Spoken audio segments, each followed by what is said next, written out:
Bismillahirrahmanirrahim. Assalamualaikum warahmatullahi wabarakatuh. Perkenalkan, nama saya Salma Suci Oktaviani dari Prodi Farmasi Universitas Islam Bandung.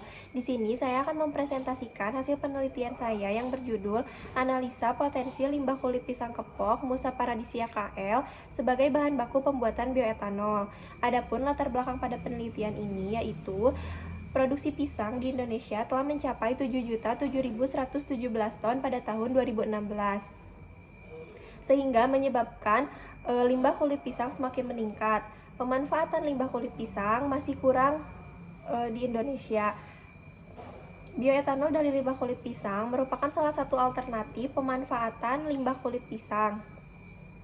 Karena kulit pisang mengandung karbohidrat sebesar 18,5% dan mengandung glukosa sebesar 8,5%. Sehingga kulit pisang ini besar kemungkinannya untuk dijadikan bioetanol. Tujuan pada penelitian ini yaitu untuk mengetahui potensi limbah kulit pisang untuk dijadikan sebagai bahan baku pembuatan bioetanol. Kemudian untuk mengetahui jenis ragi dan mikroorganisme terbaik untuk menghasilkan bioetanol dan waktu fermentasi paling optimum untuk menghasilkan bioetanol.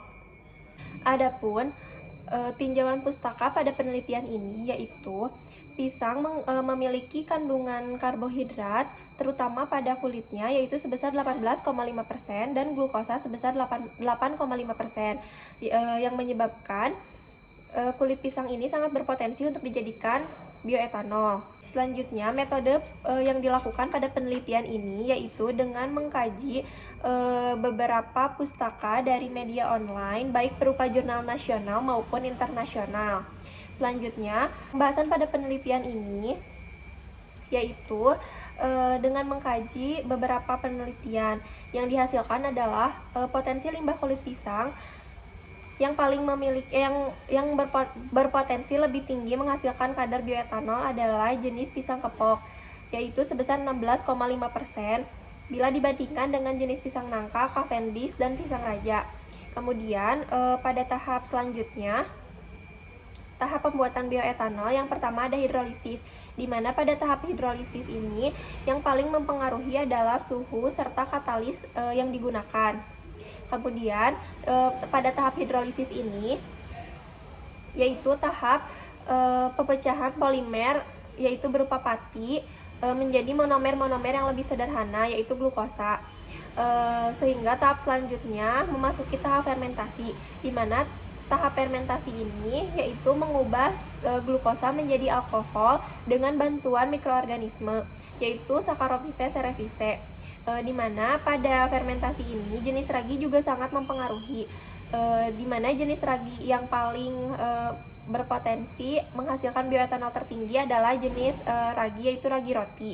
Selanjutnya, adapun faktor yang dapat mempengaruhi proses fermentasi yaitu berupa suhu, pH, serta waktu fermentasi, di mana suhu pada waktu fermentasi ini akan mempengaruhi hasil bioetanol yang dihasilkan karena suhu ini akan mempengaruhi pertumbuhan dari mikroorganisme, di mana suhu optimum pada fermentasi ini adalah 30-40 derajat Celcius.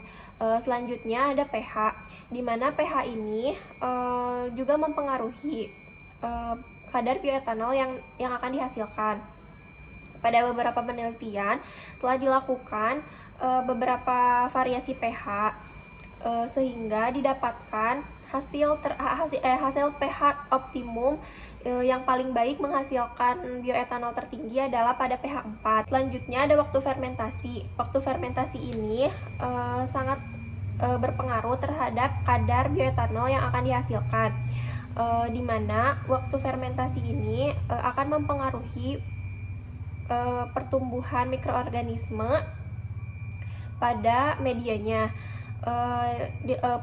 Pada beberapa penelitian telah dilakukan variasi waktu fermentasi dan dihasilkan waktu fermentasi yang paling optimum menghasilkan kadar etanol tertinggi adalah pada waktu 5-6 hari. Adapun kesimpulan pada penelitian ini yaitu dari studi literatur yang dilakukan didapatkan hasil yaitu limbah kulit pisang sangat berpotensi untuk dijadikan bioetanol dan jenis kulit pisang yang paling optimum menghasilkan bioetanol tertinggi adalah jenis pisang kepok, di mana jenis ragi yang paling baik digunakan adalah ragi roti dan mikroorganisme terbaik adalah Saccharomyces cerevisiae, serta waktu fermentasi yang paling optimum untuk menghasilkan kadar bioetanol tertinggi adalah waktu 5-6 hari.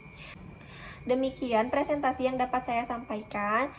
Terima kasih. Wassalamualaikum warahmatullahi wabarakatuh.